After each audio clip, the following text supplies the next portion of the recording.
My hole! My hole! Anybody remember that one?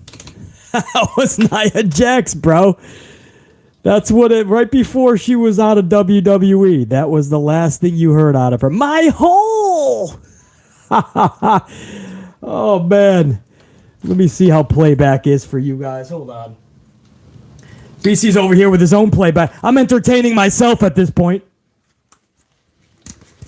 I forget there's going to be an audience, hundreds live, thousands afterwards.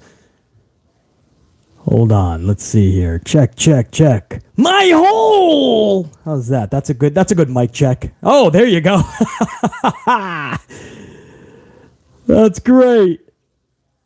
What's up, everybody? I got you on the bed. There we go. All right, sound check sounds good for you guys. James, Angel, WWE, AEW, Marvel, Demonte, Ty, Drew, Alicia, Taz Devil, Robert Hurt, Malachi, Joker 7, Crazy Country, James Trent Fajitas, JGR, James Porsley, Carlton, William Pile Driver, oh, Brad Boyer, 3-month membership. What up, BC? Red and Gold Team, go! Brad Boyer, I thought you were more than 3 months. Either way, salute, brother. I appreciate it. Christopher Blackshear's up in here. PB Silly Pride. A lot of gold card members, man. Dave Melee. What up, everybody? Dead Man Walking. Uncle. What up, Uncle Gary? All right. Uncle Gary. I have an Uncle Gary, actually. It's too funny. Dottie. What up, everybody? That's two different people, Uncle and Gary, but I just mixed them. Anyway, can you tell it's been a long day? I already kept you guys here a half an hour after we were supposed to go live. I'm yelling at baristas. I'm yelling at Lawn Mowing Larry and Weed Whacking Willie. All right, that's good. You guys have good playback. If you don't mind, I'm going to put in the earbuds so I have good playback of myself. Thank you.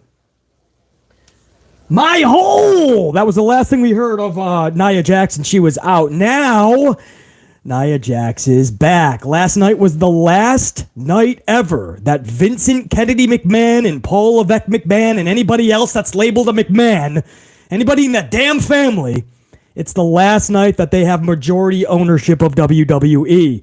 As of right now, it is now owned by Endeavor at 51%. The buck now ends. It begins and ends with Ari and Endeavor. This is the first day that BC and every single one of you are waking up and Vince McMahon is no longer the majority runner of WWE. How crazy is that? Of course, he's got power. That could end tomorrow now because of this new deal. But he's got some power, of course. He's got say. He's going to run the ship to a degree. But it's Ari and Endeavor now. And anybody will tell you in these type of mergers and these type of ownership deals, Endeavor will intervene at any point in time. They don't want to do that, they said, but they'll do it. They'll do it many times, a year, a month, a week, a day. So this is a wild new, I'll use, who is it? Eric Leno in the chat says a new era. This is absolutely a new era, man. But the McMahons, all of them, they left us a treat last night, didn't they? For their last hurrah, one last FU to the whole fan base, they gave us a gift that'll surely keep on giving. And her name is Naya! Nia Jax. That was the McMahon's final gift to us. Vince McMahon was like, where's my doofus son-in-law? Where's my doofus son-in-law? Who's seen him? Is he in my idiotic daughter's purse again? No, I'm right here, Vince. I'm right here with my deeper voice to sound more official and professional. I've just had my nose up your ass for so long that I don't know what's going on anymore, Vince. Well, doofus son-in-law, I want Naya back. I want Nia Jax before we leave. Oh, I think we fired her, Vince. We fired her is what we did back in January, Vince. We fired her. She's the Rock's family. Why would we do something stupid like that, doofus? I don't know, Vince. I just went along with what you said. That's what I always do. I don't know. I have no idea. I don't know what's going on. My nose up your ass. Too long. I don't know what's going on, Vince. My tribal chairman. Well, we gotta get her back. We gotta get her back now. Doofus son-in-law, get me Naya. You got it, Vince. Are you ready? We're gonna get her, Vince. And I got just a way to use her, my tribal chairman. I'm going to have her squash the entire roster of ladies that I have. I love it, doofus son-in-law. I love it to hell. Squash them all. Squash little smiling Rodriguez. Smash the little emo one. The one who shops at Spencer's. Hot Topic. What's her name? Rhea. Squash Rhea. Let's do it. Let's squash little Candice LeRae. Is she still on the roster? Let's squash Candice LeRae. And where's little Munchkin? Where's Mia Yim? Squash her to hell. Who else is left? Where's Asuka? Get me Asuka. Squash Asuka. I want Asuka squashed. Squash Asuka. Where's Io? Is Io still with us? She's the champion. What? Squash her. Give me Naya. I want Naya. Where's Alundra Blaze? Give me Alundra Blaze. Is she still with us? What do you mean she's retired? Screw this! Doofus, lay down! Naya, squash him! Squash my doofus son-in-law! Bring my idiotic daughter with you! Squash her! To hell! Anyway, it's been a long day. I've had a lot of coffee. Hello, everybody. I see JR9 Gaming up in here, by the way. What up, everybody? So anyway, Nia Jax is back, in case you haven't... That's my cold open. That's my 5-minute cold open, all right? I'm trying to make some fun out of this, because I don't know what this is supposed to do for the rest of the for the roster, for the show. Did you guys hear the crickets when she showed up? Nobody... You get the initial, like, oh, shit, it's Naya. We haven't seen her in a while. And then all of a sudden, it's like, oh, wait. It's like the Charlotte Flair reaction, right? It's like, oh, Charlotte. When she comes back from one of her hiatuses, and the fans are like, Charlotte! And then, like, 2 minutes later, you're like, well, it's Charlotte. It's not that much, you know? So, Nia Jax is back. And I think we're going to have to do the song, guys. We haven't done the song in a long time. We might have to do the song coming up. You guys know it. If you're tried and true and you've been with BC for a while, you know what I'm talking about. Guys, this is the Amped Up podcast, a full length, roughly an hour, give or take a little bit. There's some super chats that came in, so that'll pump up the time a little bit, but it's at least going to be an hour, if not more. What we started yesterday is, even when I can't do full length Amped Up podcast, I'm going to give you guys a couple of, even if it's shorter, couple of bonus amplification videos. We put up a couple yesterday. You guys seem to have enjoyed that. So we'll do those when we can't do full length Amped Up podcast. But guys, we got the full Raw review from last night. I don't know if you guys want to hear it. We're going to have the official Raw rating. JR9, can you keep tabs on that? That should be coming out unless it was a holiday week. Maybe that's delayed a day. I'm not sure. Well, if it comes out in the next 10 minutes, anybody let me know what the rating was for Raw. If it pulls anything more than a 1.6 to a 1.7, it's because Aaron Rodgers got fucking taken out in the first 4 plays. Aaron Rodgers, unfortunately, former Green Bay Packer quarterback, went to the Jets, all of this hype for 7 months, and in just his 4th play, he was sacked, and he tore his Achilles heel. So his Achilles absolutely tore. He's out for the season, and most likely for the rest of his career. It's pretty much finished. So if that's the case, that was so early that a lot of people probably checked out back to WWE. That's the only way they're going to score 1.6 to 1.7, if not more.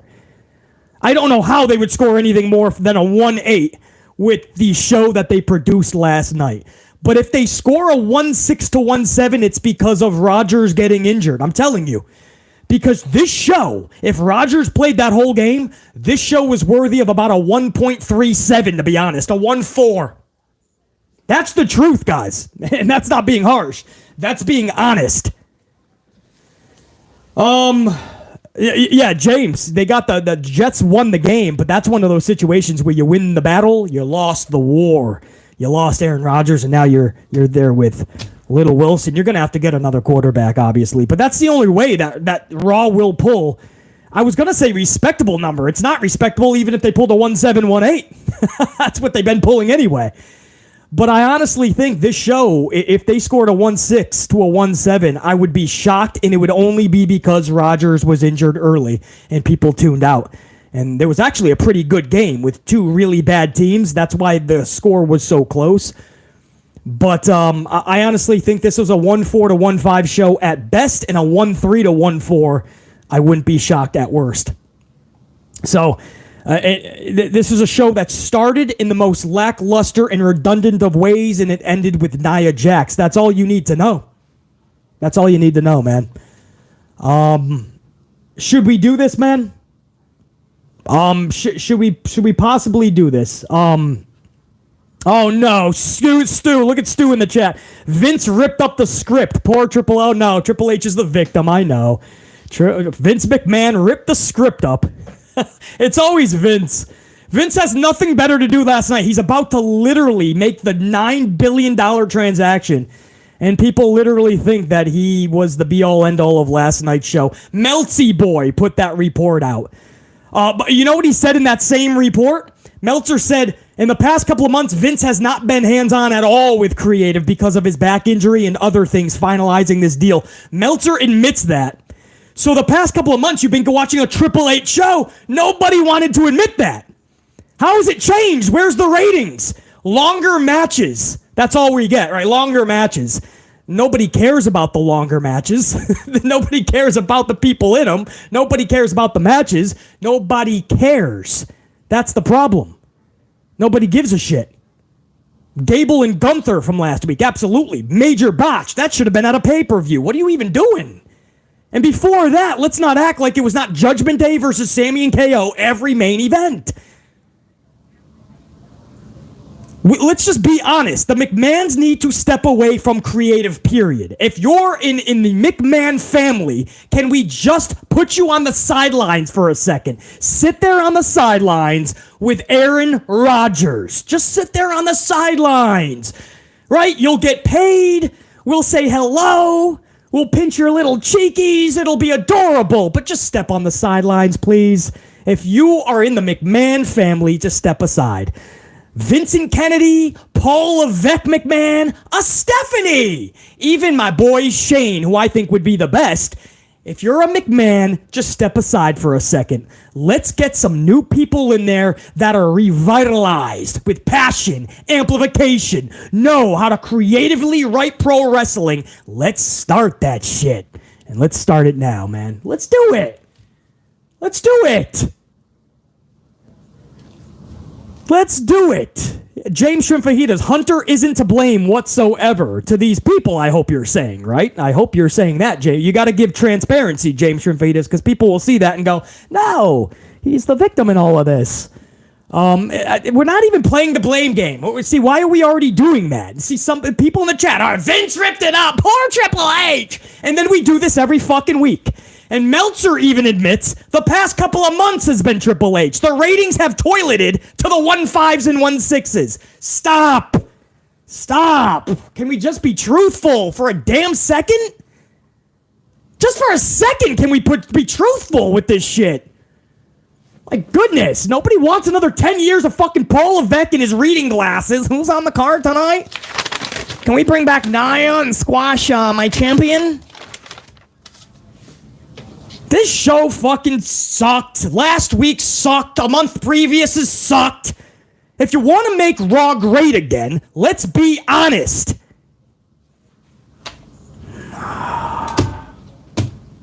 Legit.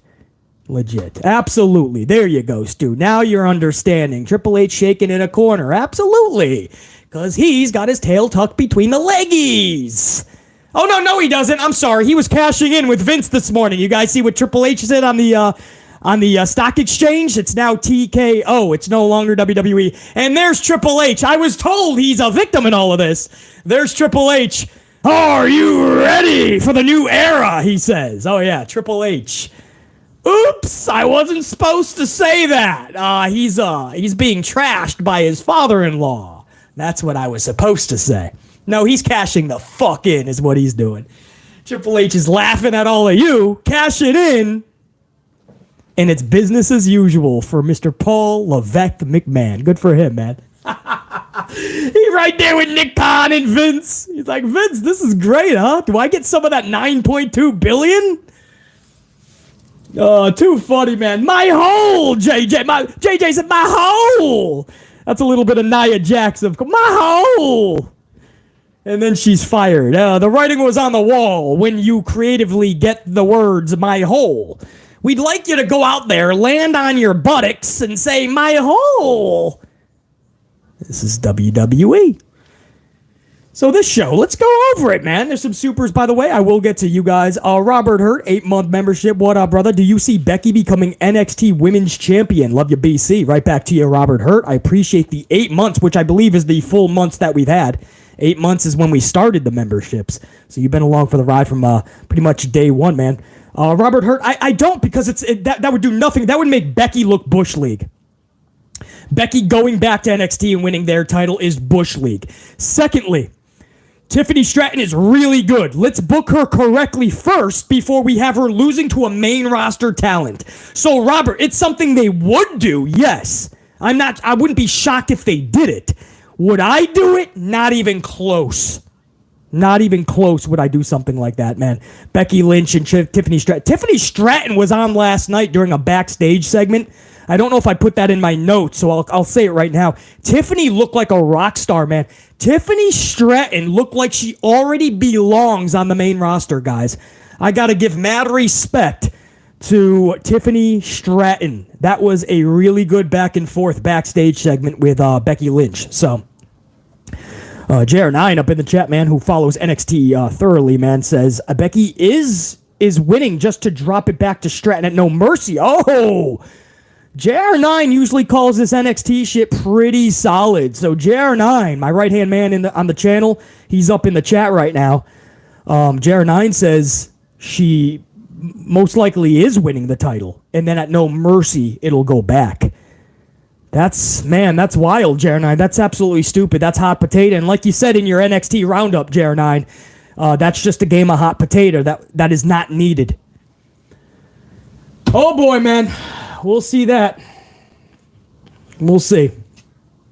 I want to start the review off, though. I ain't got a ton of time for today's stream. I'm thankful that I can do this stream with you guys, man, because it looked like it was going to be audio format only earlier this morning, but I really wanted to do this live, so I postponed it. I was about 20 minutes to a half an hour late, but I'm glad I can do this live with you guys, man.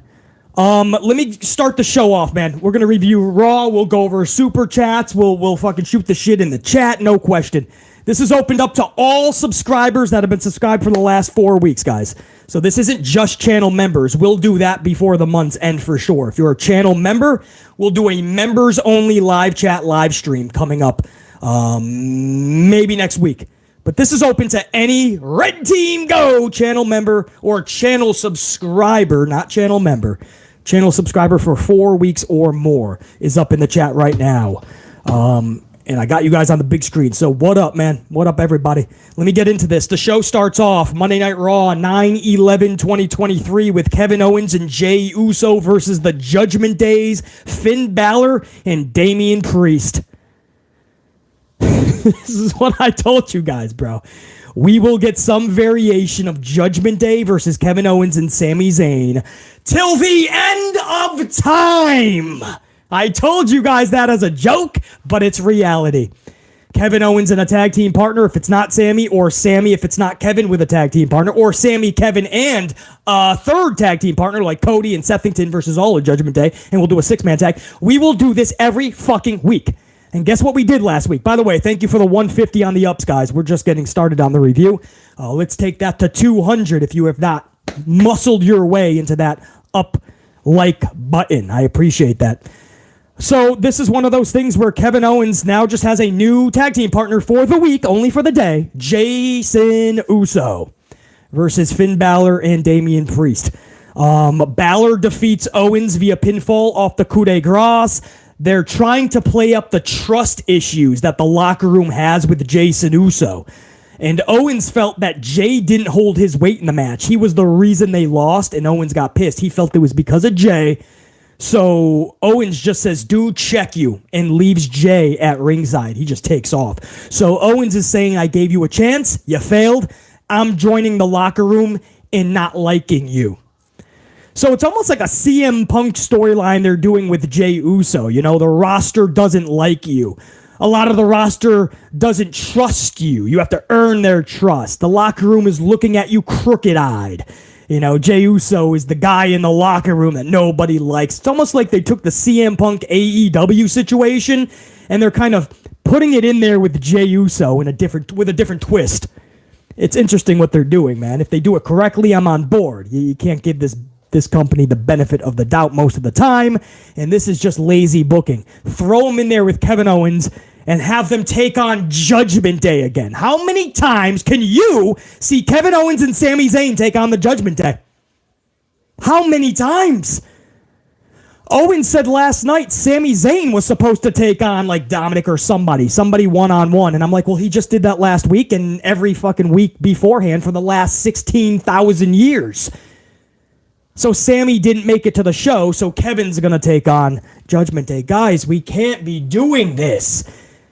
The Judgment Day just has the same type of matches. We just mix together a different puzzle piece every week. Oh, man, I tell you. So what happened here is Jey Uso is in this thing where the Raw locker room doesn't like him. So I'm okay with that again. It doesn't look like they know where to go with it. They had the concept and the idea, and they're just kind of stalled with it. And that goes with SmackDown. The bloodline is stalled without Roman Reigns. I mean, we're 24 hours away from putting Roman Reigns' mug on a milk carton. Without Roman Reigns around, they don't know what they're doing. Solo, Sikoa, and Jimmy. Jimmy's trying to get into the bloodline. Jay's trying to get in good with the Raw locker room. It's good concepts. It's not being effectively put forth. Next up, a shocking moment that happened on Monday Night Raw. The Miz won a match. Clean! He won a match clean. The Miz. Now, it was only against Tozawa. I understand that, but a win is a win nonetheless. And you gotta feel bad for poor Tozawa. That's what I call Tozawa. It's kind of sad, but I just call him Tozawa. Because Tozawa, the dude took not one, not two, but three skull-crushing finales before he finally was looking up at the lights. The third one might have been a BTF, actually. Somebody can correct me in the chat. It was either three skull-crushing finales or the third one was like a BTF, some shit.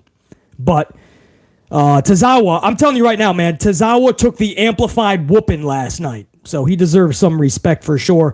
Tozawa is probably thinking that life was easier when he was running around chasing R-Truth. Running around as a ninja, mind you. Running around as a ninja, chasing down R-Truth in a trash can while getting fruity roll-upped by Tamina Snuka. Life was probably easier then. Probably better booking. He was just a clown, but he wasn't a jobber. I don't know what's better. Clown, jobber. I guess you could be both. But the third was a BTF. Thank you, guys. I thought so. I kind of like looked up real quick, and I'm like, whoa, that was a modified skull-crushing finale? No, BTF. Yeah, blunt force trauma. So Miz wins a match. I was like, whoa, Miz, a one-on-one match. He just won clean. I don't care if it was against Tozawa. That was a shocking moment for BC. And guys, that was the end of hour one. You ain't making this up.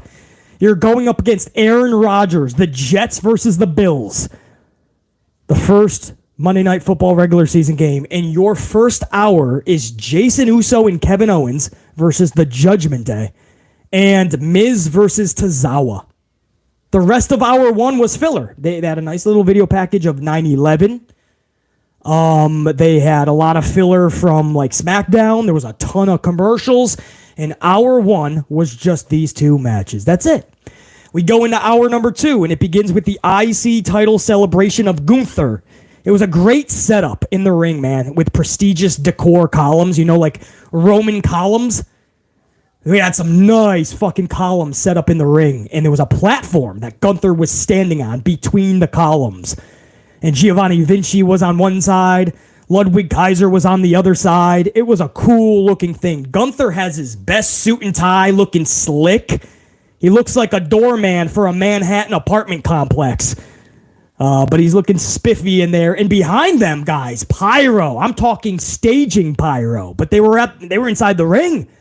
And behind them, all along the ring apron behind them, fucking staging pyro. It looked really, really cool. This was so promising. This segment had so much potential. BC was like, oh man, I hope they have something uber creative for this. And instead, with all the promise that this segment had, it just underwhelmed to the most amplified of measurements. Underwhelming would actually be an understatement. It ends up with Imperium battling Gable, Otis, and Tommaso Ciampa. What the shit are we doing?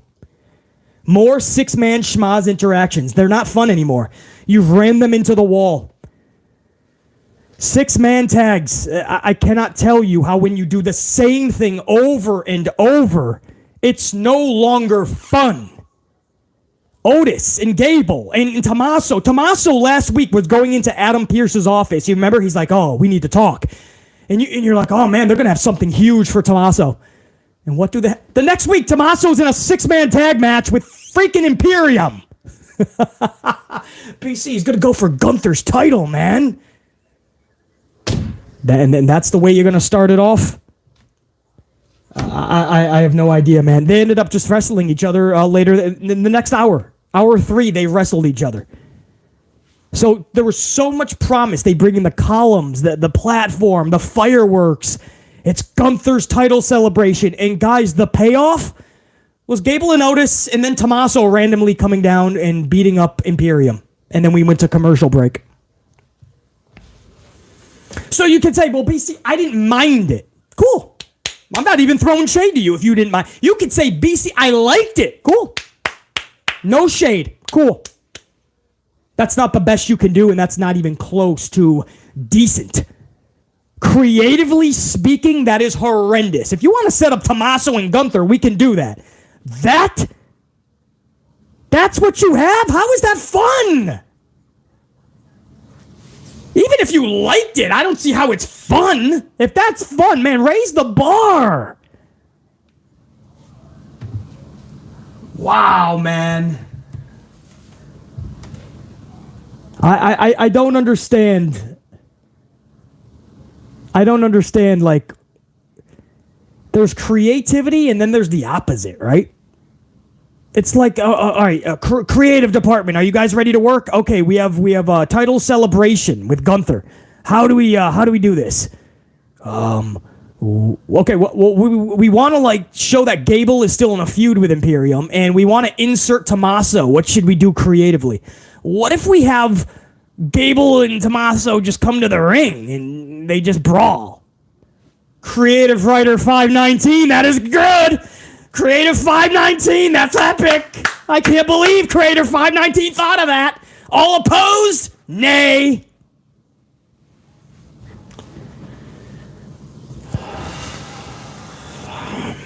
Chad Gable is great, T85, so let's care about him. Let's make it fun.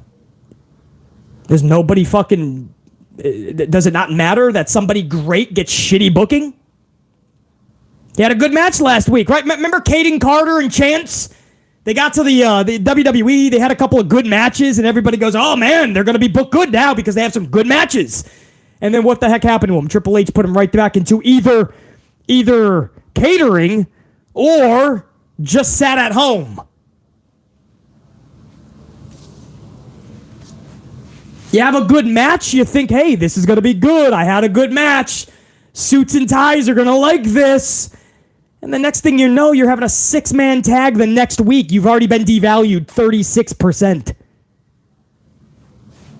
I wish we would stop with the six-man shit. Six-man tags nonstop. You see enough with the Judgment Day. Now you got Imperium always having them. That's what I mean about these factions. They can be fun if done correctly. Most of the time, we just go to six-man or eight-man tags. So anyway, that was the title celebration. I wish I could tell you guys, honestly, man. I wish I could tell you like there was something fun in this segment. It was promising, and then Gable, Otis, and Tommaso hit the ring, and we just brawled to commercial break. Then we go to Drew Snooze-entire, taking on Xavier Woods. Snooze-entire pins Woods. That's all that's in my notes. You know why? That's all that happened. It was a long match. Thank you, Paul Levesque. We got a long match. Too long. The crowd last night was snoozing tiring live. BC could not beat to the Bills-Jets game any faster on that last button. But snooze and tire beats Xavier Woods. That's it. We go to commercial. And then, this is a good one, guys. Cody Rhodes returns. They were hyping up Cody's return. He's only been gone 9 days. He was right there on the 2nd at Payback, on the Grayson Waller effect. He's been gone 9 days because they have nothing for him. So he comes back on Monday Night Raw last night, and they say he returns. You know what I have in my notes? It's one sentence. Cody Rhodes returns, LMAO. That's in my notes. Laugh my ass off, because that's just hilarious. What's he returning from? Payback? Which was fucking 12 days ago? No, 10 days ago. Cody Rhodes returns. I have in my notes, so lazy, Judgment Day brawl. That's all I have in my notes. So what I remember from this is that Cody said some words. I think it was like J.D. McDonuts and Dominic Mysterio. They hit the ring, and they get their asses whooped. That's what I remember. Cody's return, it was hyped up all throughout the day. And it just led to a Judgment Day brawl. Gunther's IC title celebration pumped up all day. And all we got was a Gable Otis Tommaso brawl. There's no creativity. You know, they say BC's harsh, BC's negative. Man, it's channels like BC's that's just, it ruins pro wrestling. Well, first of all, you're not watching WWE on the Peacock. You're watching BC for a reason. Clearly, I'm more entertaining than the product with a hell of a lot more knowledge. Number two, maybe if they just produced a better product, a fucking podcaster wouldn't be ruining pro wrestling. Stop. Stupid. Raise the standards. These were the two biggest hyped up segments in the 24 hours leading up to Raw. Title celebration and Cody's return. And they both end with the same brawls we've been seeing for months. Gunther and Gable have been brawling for months. Cody in the Judgment Day. Even before the Brock Lesnar SummerSlam thing was over with. He was beating all of Judgment Day. You guys know I'm right, man. I just fucking recall it all. That's all. Problem with a lot of people is I'm too honest. Tough shit. I'm not changing for nobody. Never. Not gonna happen. In fact, I'm just gonna be more harsh, more honest, until the companies raise their own standards.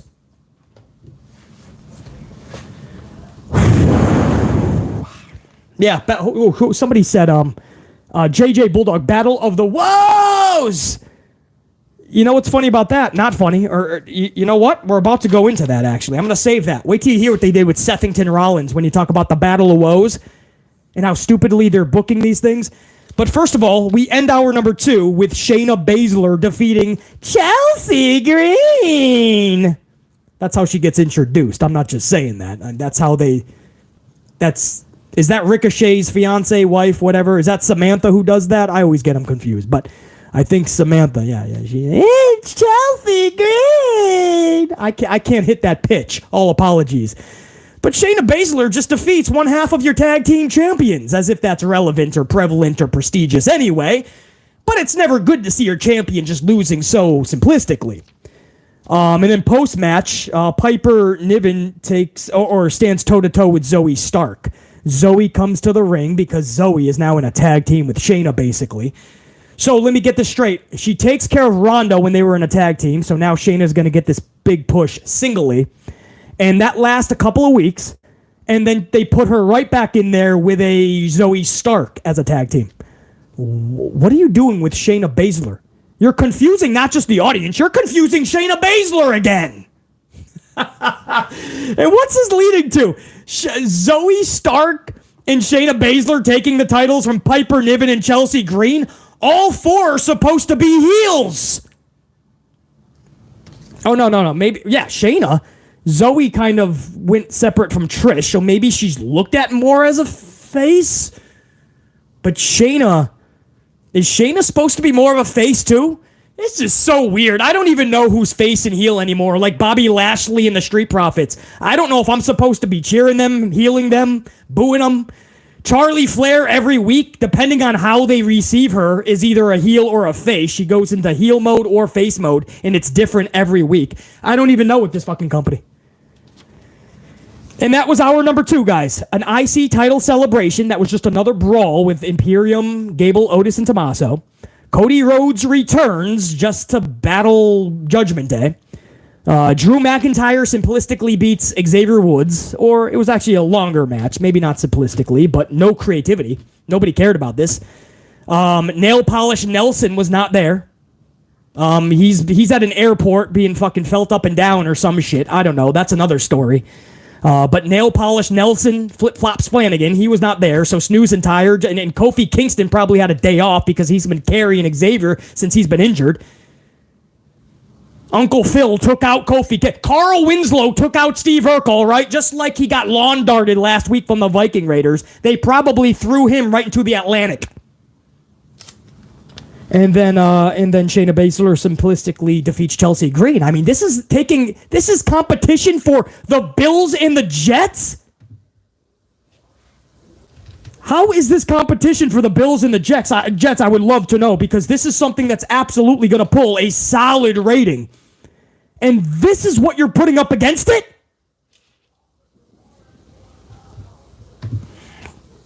That's our number 2. So we go to our number 3. Remember I told you guys the battle of the and I knew that. Hey, Carl. Hi, Laura, my sweets. If you never saw Family Matters, you don't know what the fuck I'm talking about. Oh, shoot. You know what? Before we hit hour number 2, I got to say salute. We just hit 200 on the ups. I appreciate that, guys. 200. Let's take that to 250 live. Middle of the afternoon, I know, but we're still rocking it amplified style. Sethington Rollins. Sethington Rollins starts hour number 3. He cuts a promo on Shinsuke Nakamura. Come on! Come on! Nakamura. Then for the second week in a row, after Sethington says some words, for the second week in a row, he lays the title on the line right there and then. If Naka takes him up on the offer, the title is on the line right there and now. But for the second week in a row, Naka says nada, and he doesn't want to face Sethington. Instead, Shinsuke is shown on the Titantron, beating up Ricochet. And you got to feel bad for poor Rico. The poor kid was just trying to get another serving of triple layered moose cake. Now, I'm being told from sources, and Meltzer can back this up, Alvarez, all of them. I'm pretty sure Sean Ross will break it soon in a few hours. But I'm pretty sure, because my sources are telling me the same thing, I'm pretty sure that catering had just put out the new batch of triple layered moose cake, and poor Rico was just going up to get another slice. And boom, come on! Kinshasa took him out. Shows up on the Tron, and poor Rico is getting his ass whooped. All that for just a damn piece of cake. Is there no love in the world? Anyway, I really hope he got his triple layered moose cake. Anyway, salute to Ricochet. You know, the things people have to go through just to get a piece of cake. But anyway, in all seriousness, Shinsuke is beating up Ricochet, and he says, I don't want to go for the title right now, but one day I'll take the title. Come on! What are we doing? What are we doing? What the heck are we doing? That stopped at Payback. The second we didn't see live on pay-per-view Shinsuke take out Sethington, the feud was over. Sethington beats him clean, and the pay-per-view goes off the air. And then afterwards, Shinsuke attacks him. And now we're playing this every week. I'll take down right now for the title. No, but I'm going to beat up Ricochet.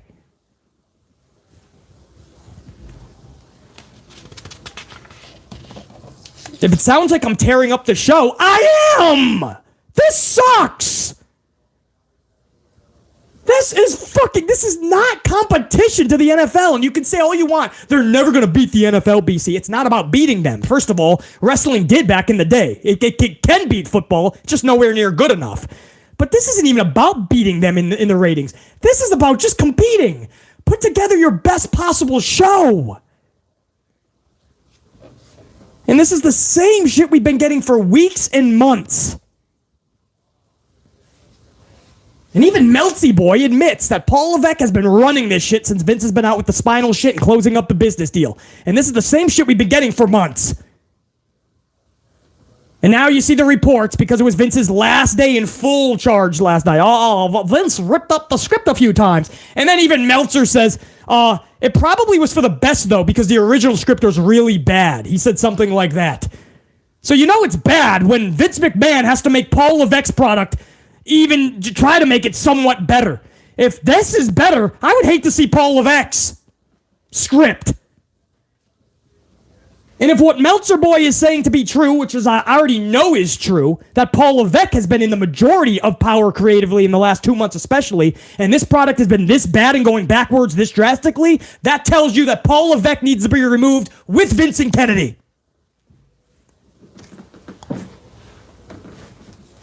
Oh, my goodness gracious. I cannot believe this is what we did with Sethington, and this is your world title feud. You saw it end clean at Payback. There's nothing more we need to see with these two. Segment just ended like that, by the way. It was so odd. They just cut to Balor backstage trying to recruit Jason Uso to the Judgment Day, guys. Do you guys realize? Do you guys realize that once Shinsuke said no, beat up Ricochet, it just ends. It didn't even go back to Sethington. It didn't show a reaction from Sethington. It literally just went to Balor backstage trying to get Jey Uso to join Judgment Day.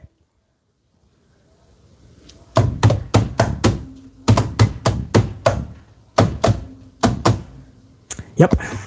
Okay. But I'm the harsh one, they say. Well, yeah, you're right about that. Pretty justified. Gable, Otis, and Tommaso Ciampa then defeat Imperium. Great. So Imperium's on the stage for the title celebration. They look relevant, and about a half an hour later, they're losing. Gable taps out Giovanni Vinci. That's how Samantha says it, right? Giovanni Vinci is tapping out to Gable. Simultaneously, Ciampa has Gunther in a submission, so he can't really save Giovanni. It was a good finish, to be honest, in a decent match. Lame booking. Another six-man tag, and this is the what's the word that I want? The consolation prize for Gable. Right? They got the standing ovation last week. Gable did not win the IC title. So this is what WWE does. The next week in a tag match or a six-man or an eight-man, you can now beat them because now it's not relevant, right? So you could beat the champion and his whole group, right? Gable looks strong. Gable didn't win last week the title, but Gable just tapped out Imperium. They do this all the time. You guys think back to Roman Reigns' last two defeats, right? The last two times you can remember Roman getting defeated, it was only in tag team matches, right? Any other match, when the title's on the line, or non-title, but singly, Roman's always winning. The last two tag matches he's had, loss. This is what this company does. Whatever, man. It's just that when it's played out and you do it all the time, fans like BC are not going to be that much into it. If you don't mind it, that's fine. But again, I'm one of those fans. This isn't even talking down to people. It's just my bar is raised, guys. I've watched enough wrestling and I know how good this show should be, but it's not. So my standards in my bar is higher than most. That's not a diss or a jab to anybody. My standards in my bar is higher. Because with the talent that they have, with the primetime television and the contracts that they have, this show should be leaps and bounds, worlds more different than it is right now. And you guys know that, man. My amplified unit knows that. As much as you would love BC to just talk positive about these shows, right? BC, can we just insert some more positivity, man? I mean, I feel like if it's more positive, we can all enjoy it more, the product. I can't. What do you want me to say? Like last week, at least I said Miz defeating an invisible John Cena. That was funny. That was fun. That was the most entertaining part of the show. I can say that because it was creative. It was funny, and Miz played it off beautifully. John Cena got his ass whooped. You just couldn't see him. So when something is done correctly, I'll tell you, it's great. Io, face-to-face with Asuka. Fuck yeah!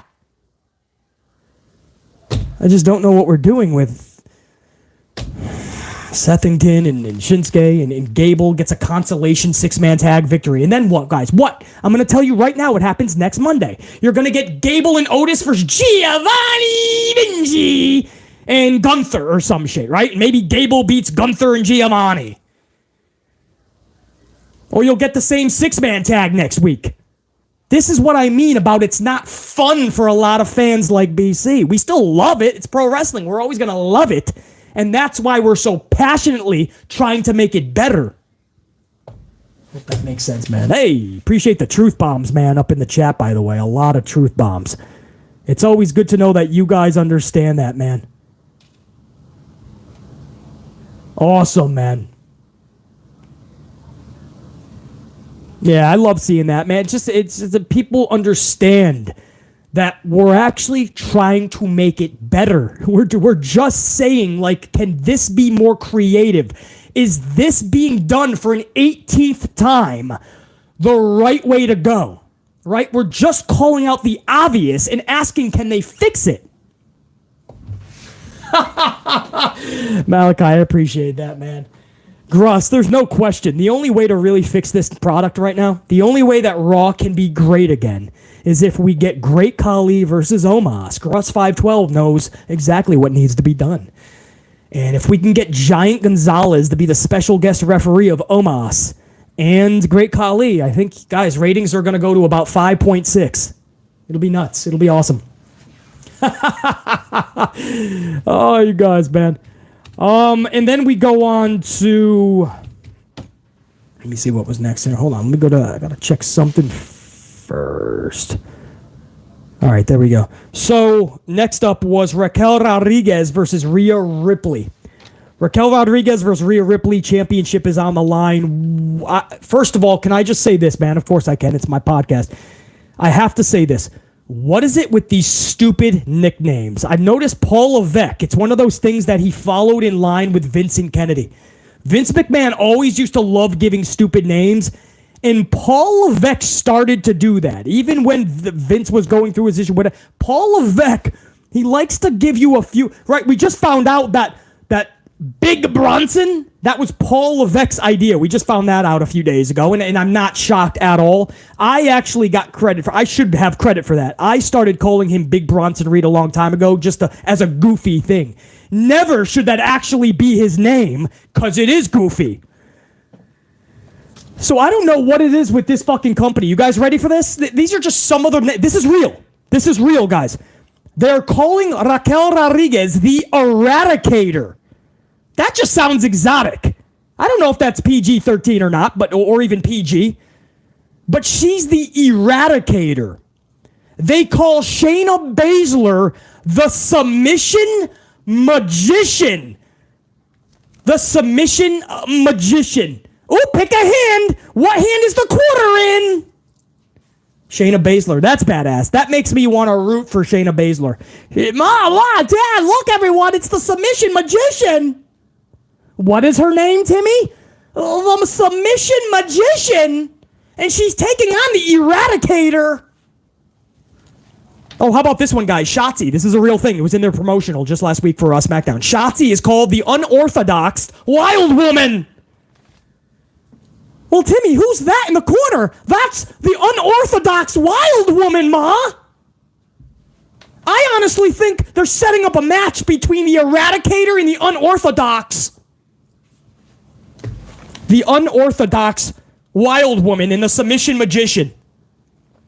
Oh, Charlie Flair is the Alpha Woman. The Alpha Woman. Well, that's original.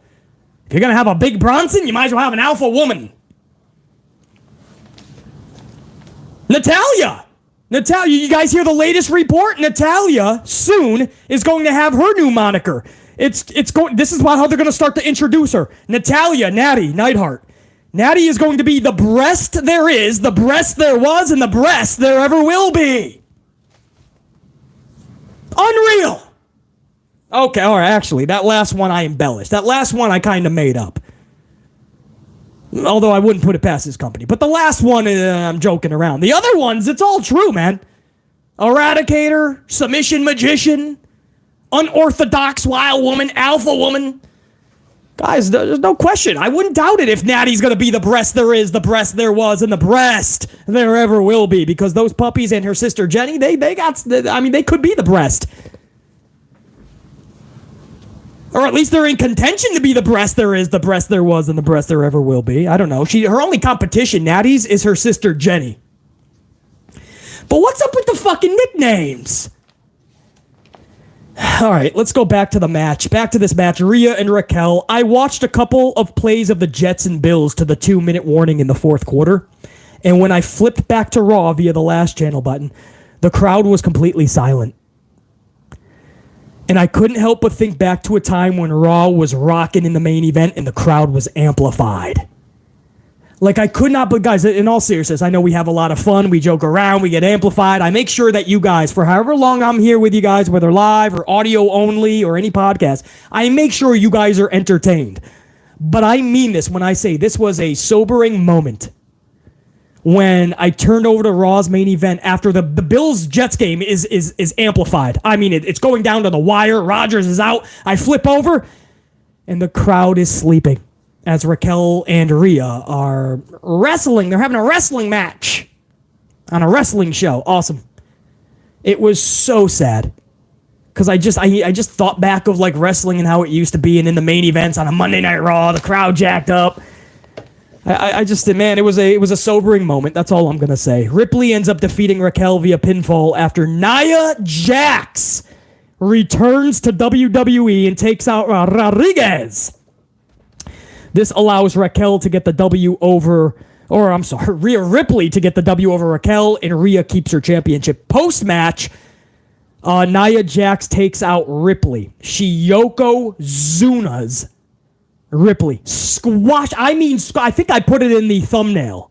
If you guys saw the thumbnail, you know exactly what happened. She Yokozuna'd Rhea Ripley. And when I mean Yokozuna, I don't mean just like kind of sat on her. I mean laid into her. Like all of her butt cheeks and anything else above that, or maybe her thighs. I don't even know. There's a lot of woman going on there. And it's all good. BC like it thicky. BC like his thicky. Yeah, how you doing? You thicky, huh? I don't mind that. But what I'm saying is there's a lot of woman there. You know, there's a lot of woman there.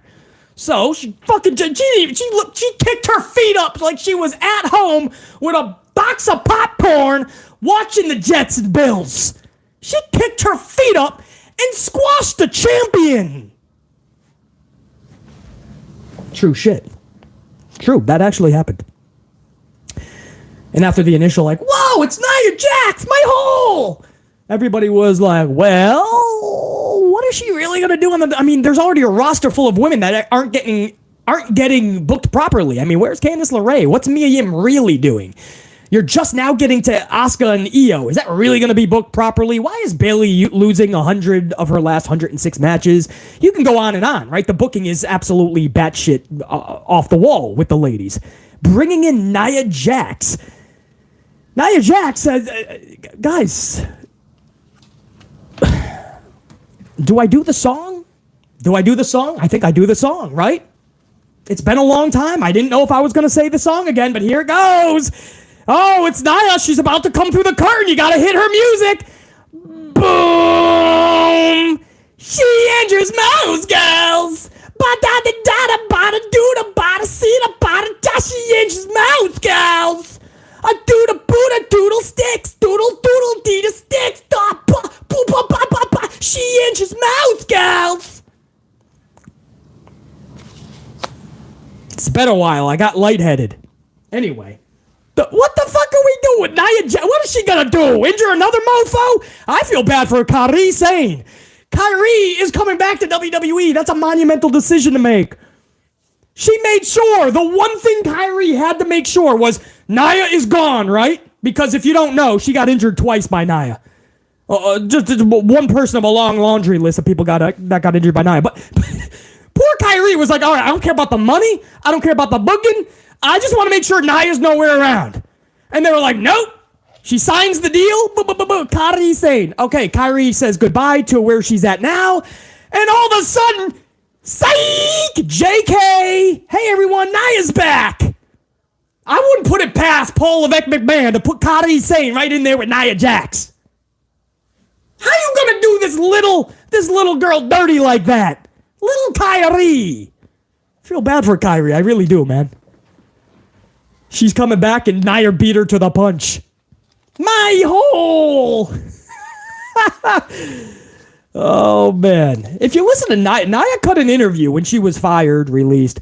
Naya said, like, what hurts me the most is when people say I injure most wrestlers, because there's only 2 people, she said, that I injured. Of course, this is almost verbatim.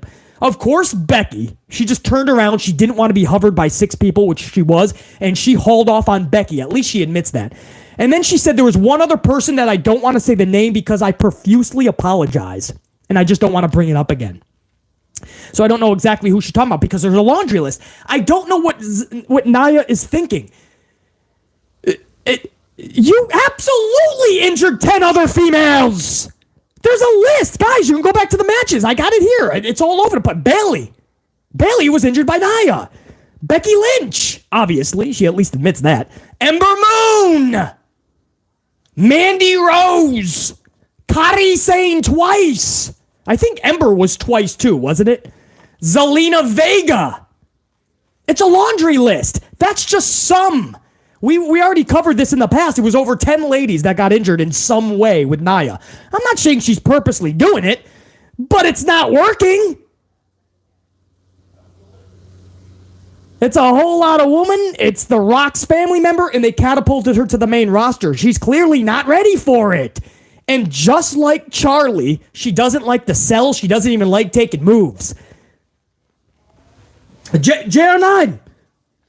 JR9, are you still up in here, man? And anybody that's followed this channel for a long time, you guys know. Go back to when Charlie took on Naya at Raw. Remember when I said in the preview video, I said, get your popcorn. This is going to be fun because neither like to sell. They're going to really beat the shit out of one another. Charlie Flair hates to sell, and she doesn't like to be swarmed with moves. Naya's the same way. That's how Becky got punched for real, right? Go back to that before Survivor Series. It was the invasion of SmackDown to Raw. A bunch of ladies are in the corner. Naya gets pissed off because there's too many ladies, and she's a big woman, and she wants to get out of that corner. So Becky comes just to do a wrestling punch, and by that point, it was one too many. Naya just turns around and clocks her, breaks her nose.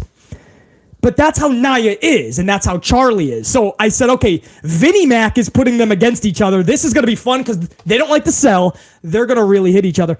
What happened that night, guys? I'm going to tell you what happened. They fought for real in the ring. And it leaked backstage. They argued a little bit, and then they made up. And the story is that they're cool now. But for real, the match went off the rails. It got sloppy. They started really hitting each other. They did not want to work. It wasn't as bad as Thunder Rosa. Thunder Rosa and Evilise. They just stopped wrestling on live TV in All Elite Wrestling. That might have been one of the first Dynamites. It wasn't that bad, Rosa and Evilise. Much love to Evilise, too, by the way. She's one of my favorites. She's got a little bit of a tood, and that can prevent her from going to some of the bigger companies. But it wasn't to that level. They kept going with the match, but they were really beating each other, man, and did not want to sell for one another. That's Naya. My point is, what are we bringing Naya back for? Other than, I get it, she's a big woman, right? Again, that's cool. BC like Vicky. It's cool. But what are you doing? You're just going to sit on everybody? Is that really the best way to utilize your women's division when it's already hurting? Are you telling me you casted away Sasha Banks, Mercedes Moné, and Trinity Fatu Naomi for Nia Jax?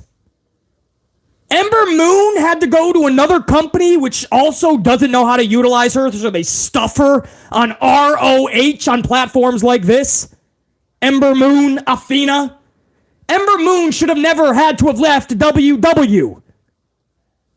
But we had a Naya agenda going. We think they correct their wrongs. She's gone. Maybe she's getting some training, we're hoping. Nope, she's right back.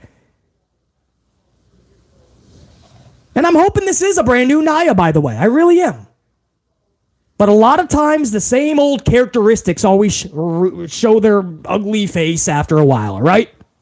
So it's changed for a minute, but then it's the same old person after a while. And you start seeing injuries, and she's nonchalant in the ring, and it looks like she doesn't want to be there.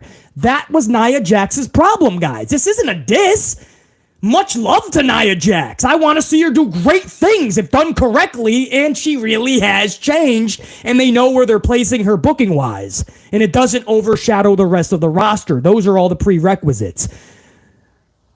But there's a reason that she never connected with the majority of the audience, and there's a reason she got fired, and there's a reason a lot of ladies got injured. And that's how the show ended, guys. No joke. The show ended with Nia Jax squashing Rhea Ripley. How do you counter Aaron Rodgers, the Jets, and the Bills Monday Night Football? You bring out Nia Jax, evidently. Guys, I want to go over some supers because I know you guys had a lot to say about the Nia Jax situation, so let me go over that real quick, if you don't mind.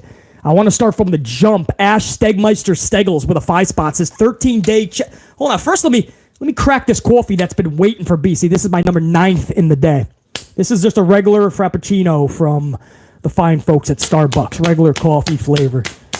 So let me give you a proper salute. Ash Stegmeister with a 5 spot. 13 days in the chat. 13 days I'll be gracing you all with my presence. Unfortunately, Stegmeister somehow got off of the subscription. And, of course, you have to be here for 4 weeks to chat in the live chat. So I don't know if it's the same. If you're a channel member, you should still be able to, unless I put on members only. But Stegmeister in 13 days will be back in the chats, man. That's why you guys always got to make sure you're subscribed, but make sure that you are and that you're not just pressing it because then you're accidentally going to be booted off and then you got to wait another 4 weeks. And Stegmeister, also with a 2 spot, says Botchzilla. Botchzilla is back. There goes the division. Stegmeister, I don't know. It doesn't look like they have a plan other than to sit on everybody. Oh, that's a great sound. Stegmeister, salute to my Amplified unit, gold members, channel members, and my red team. Salute. WWE AEW Marvel fan with a 5 spot coffee. I worry about the safety of the women's division since Nia Jax is back. Well, that's what I'm saying, man. Naya may honestly think she only injured 2 people. That's adorable. We know for a fact a lot of people got concussions, ankle injuries. There's a list of over 10 ladies that had said at one point or another that that's where they got injured, in there with Naya. You can call it a freak accident for some of them. They're in there with Naya. WWE AEW Marvel fan. Ozzy Edwards, 10 spot. Great. Nia Jax is back. 2 injured mouse, gals. Hey, that was on Ozzy. Ozzy put that in musical quotes, so I had to sing that. Ozzy Edwards, salute, man. Ron C, 23, 5 spot coffee. BC, what's up with them pairing my girl Charlotte with Shotzi? Ron C, 23, I don't know, but you got to say it correctly, Ron C, 23. If it's Charlotte and Shotzi, it's the alpha woman, Charlie, and the unorthodox wild woman, Shotzi. That's how you got to say it. Ron C23. Salute, brother. I don't know. I wish I could tell you how they're doing the women's division, period. Angel Olega, bro, 20 spot. That's a bunch of coffees being chucked over to the channel. I appreciate that, Angel, as I always do, man. Angel has contributed a lot of coffees to the channel. This is not the first time. So Angel says, throwing you some coffees to the best in the business, simply put. Angel, not just the coffees, but those words, bro. I appreciate you, man. Let me say that. I like those words. I'm going to say that again. Angel says, throwing you some coffees to the best in the business, simply put. Bro, Angel, that's why you're one of my favorites, bro. Angel, I got to give you a proper salute. Thank you, dude. Angel is gold card status, by the way, in case you guys are wondering. Christopher's up in here. Blackshear. Christopher Blackshear with a 5 spot coffee says, the Charlie Flair agenda is bad enough. Now we're getting the Nia Jax agenda again. VKM and HHH need their arses kicked. Hopefully she's better trained. That's what I was saying, Christopher. I'm hoping she honestly trained more, but all that I've seen from Naya in her interview since she's been gone is I don't know if I'm really going to come back to wrestling.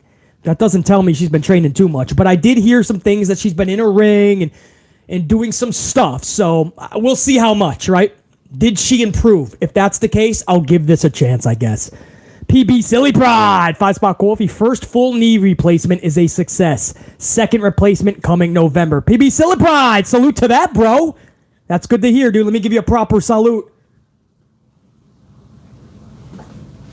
Always good to hear that, man. You'll be back in action before Aaron Rodgers for sure, unfortunately. Big Nang with a couple of 2 spots. Damn, BC must have faced struggle and adversity at the moment. Oh, because I was late on the live stream? Yeah, we were yelling at some baristas and some lawn mowing Larrys and Willie, weed whacking Willies. We had to yell at some people. Big Nang. Big Nang also says Nia Jax equals ratings. And then he's got the mic. Oh, I'm going to sing She Injures Mouse Girls. I guess that will pull in the ratings, right? Keep injuring people, and people are tuning into Raw, and they see the stretcher out, and they're like, ooh, what's happening, right? Well, I guess Naya, in that case, would bring in some ratings. Jamal Strake in 2-spot. In 2023, Nia Jax is ending the show. We're screwed. Jamal, think about it like that, Jamal. Listen to what Jamal just said, because it's so true. Jamal Straken says, in 2023, Nia Jax is ending the show. We're screwed. Guys, this is someone who was just released in January, and nobody truly cared. The only shocking part was because she's related to The Rock. We never thought that Vince McMahon would release somebody related to The Rock. And now she's ending the shows, and this is your first show against Monday Night Football. Jamal, so true, man. Q Machiavelli with a 2-spot. They probably will have her squash the men too. Oh, probably. This will be a Tessa Blanchard situation, although I'd rather probably see Tessa Blanchard.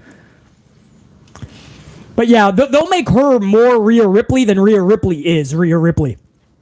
Q Machiavelli, appreciate it. Anthony Bowley with a 2-spot. Working BC, stopping by to show some love and respect. Hopefully you're kicking ass, man, being the most amplified employee. Anthony Bowley, I appreciate it, dude. This will be up on the channel afterwards as a podcast upload.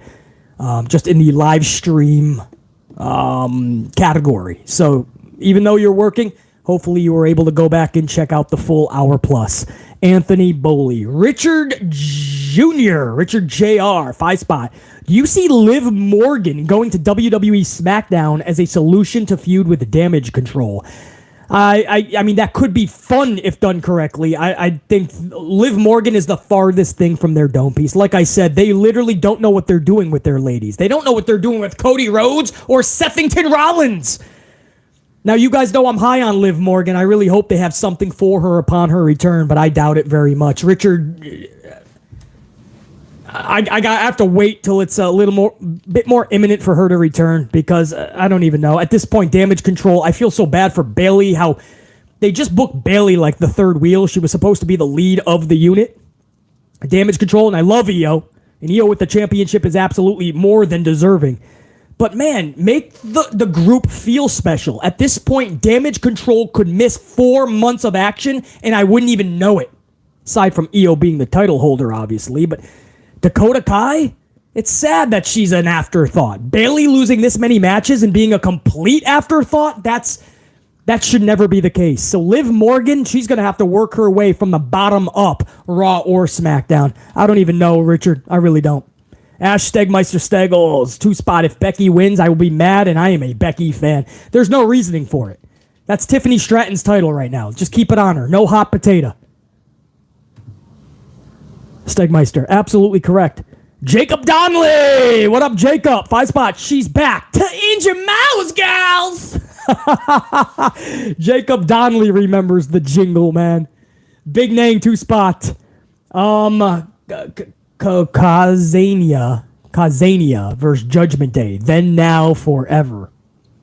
Oh, KO Zania. Oh, I got you. That was the WrestleMania thing. KO Zania versus Judgment Day. Then, now, forever. Put that in the opening sequence because it's the truth, Big Nang. Darian Romero, 5-spot coffee. It's ironic that Naya comes back when Kyrie is on her way back. I was there last night. We was like, what the fuck when we saw Naya? Yeah, I mean, what are the coincidence that Kyrie finally decides to come back, and they bring back Naya right before Kyrie comes back? That's almost that's like punishing Kyrie for even leaving in the first place, getting her to sign, and then saying, "Oh, by the way." That's bad, man. Brandon loves sports TV, 2-spot. Naya is bloodline. Watch and see. Well, that's what I'm saying. Brandon loves sports TV. Then do that, right? I mean, we understand that she's in the bloodline. Why is she going and taking out your champion Rhea and Raquel, which is blurring the lines? They want to feel it out, right? Is she going to be cheered or booed? So they had her take out the face and the heel. Nobody cares about Nia Jax. So just debut her in the bloodline. That would have been a lot more fun. Exactly correct. Maximus Sage, 5-spot coffee, just showing you some love. BC, looks like Rodgers transferred the lease of Bears ownership to Jordan Love. Go, Pack, go! Also, get well soon, Rodgers. Yeah, Jordan Love looked amazing. The Packers are one of the top 10 teams already in week 1. I understand it's 1 week, but top 10 teams for sure. Even Colin Cowherd, who's not too high on the Packers, he had no choice but to put them in his top 10 recently. And as far as Rodgers, that's horrible. I know he's on a different team, but you don't want that to happen. You don't want him to have that good of a season, obviously, because, we want to look like we knew what we were doing, right? But you want him to play 60% of the snaps because that's the only way the Packers get a first-round draft pick. So, we never wanted to see something like this happen to Rodgers. This is absolutely just tragic to the next level. I love watching Rodgers play football because he's magic. The way he throws that ball, it's like slow motion. It's a thing of beauty. And that's the worst part. I won't be able to see Rodgers play football, man. He's out for the season and most likely his career. Maximus Sage, I appreciate it, dude. Let me see. That was the whole, I think I got everybody on that. Guys, if I missed anybody, all apologies. I was trying to, I don't have a ton of time in today's live stream. I'm really glad that I was able to do this live stream, especially being 25 minutes late. And I knew I only had about an hour to an hour and a half anyway.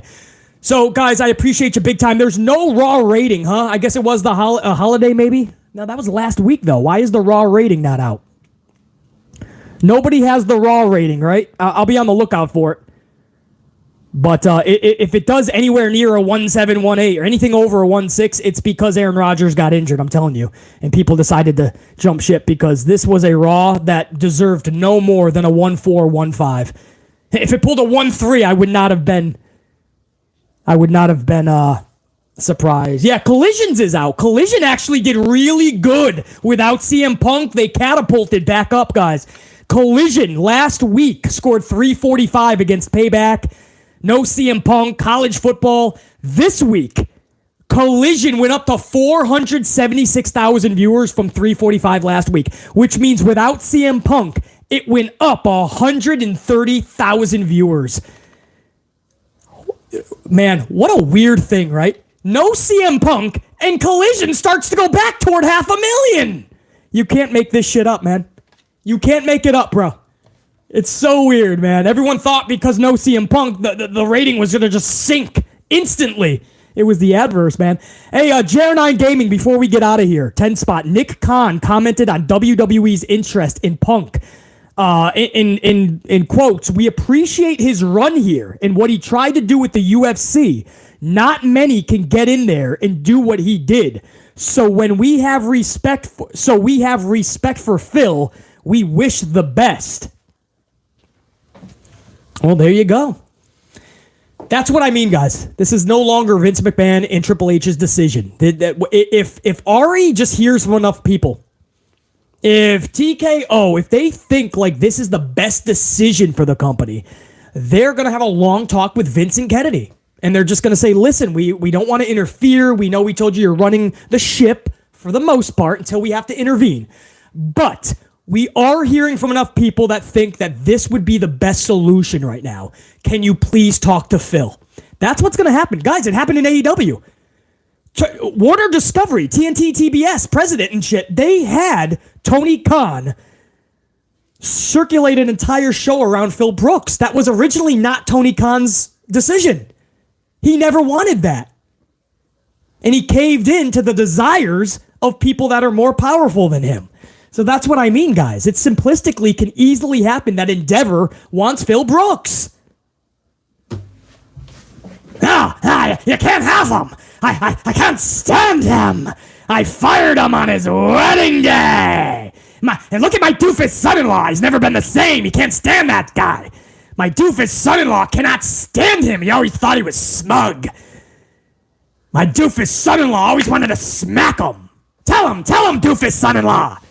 It's true. I can't stand Punky Brewster. I just can't do it. He was always smug, and he always thought he should be in the top spot. And I'm like, you're not me. You're not Triple H. You're not the cerebral assassin. I spritz the water around here, buddy. How'd I do, tribal chairman? How'd I do, father-in-law? Yeah, it was a horrible promo, doofus. It was horrible. The bottom line, Ari, is we don't want CM Punk. We don't want him. We'll chew him up and we'll spit him out. And then Ari was just like, well, guess what? We're hiring him, so deal with it. All you have to do is now book him properly. And if I hear anything against that, well, then I'm going to have to step in. That's all Ari's got to do. Guys, much love and respect. It's been an incredible hour and 15-ish minutes. I appreciate every single one of you guys, man. You guys made this so much fun. All the super chatters, man, extending the podcast another 20 minutes. I always have fun shooting the shit with you guys, of course. A lot more content coming up. I started covering the Green Bay Packers, man. I'll do the reviews. I don't know about previews to the games, but I'll do reviews from here on out on late Sunday night or early Monday mornings, the Green Bay Packer review, and everything else is pro wrestling. I might do a Yankees show starting next season, but that's only once or twice a week, so it's not going to interfere with the wrestling content, guys. I promise you that. So, appreciate it, guys. Everybody up in the chat, man. JJ, Joker, James, JR9, Gruss, Robert, Richard, Marie was up in here. I know earlier. Renee, yeah, there she is. Renee G, Eric Leno, Brian, Brianna, Dwayne, Premium. Oh shoot, man, there was a lot more people. See, it goes too fast sometimes, man, when I'm live.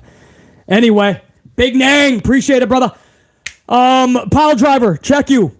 Pile Driver, we the top guys and we out. BC saying check you. Thank you guys. Till next time, and there will be that next time. Damn, that sun's coming in. Yo, WWE AEW Marvel fan, before I take off with that 5-spot coffee, I got backlash for calling out Shayna and Zoe's tag team on how it was no story being told, and it was just respect. Well, you're going to get backlash. It's the pro wrestling world, man. We're always going to get backlash. If people don't agree with you, they cry about it. As long as they're crying, you're doing something right, man, right? That's all that matters. WWE, AEW, Marvel fans. Salute. Let me give a proper salute before I take off. Salute. Make sure you pop that up on the way out, man. We're almost at 275 live. Live. My hole. She Angie's mouse, girls. Salute. Hey. Hey. Hey. Hey, damn it. Give me Naya. Where's my doofus son-in-law? Get me Nia Jax. I want her to squash the roster. I no longer have control of WWE, which means I'm going to inject it with a lethal dose of poison. I'm gonna kill my own creation. Naya, squash the WWE. Ring the bell, doofus. Naya's gonna be champion of everything. Ring it.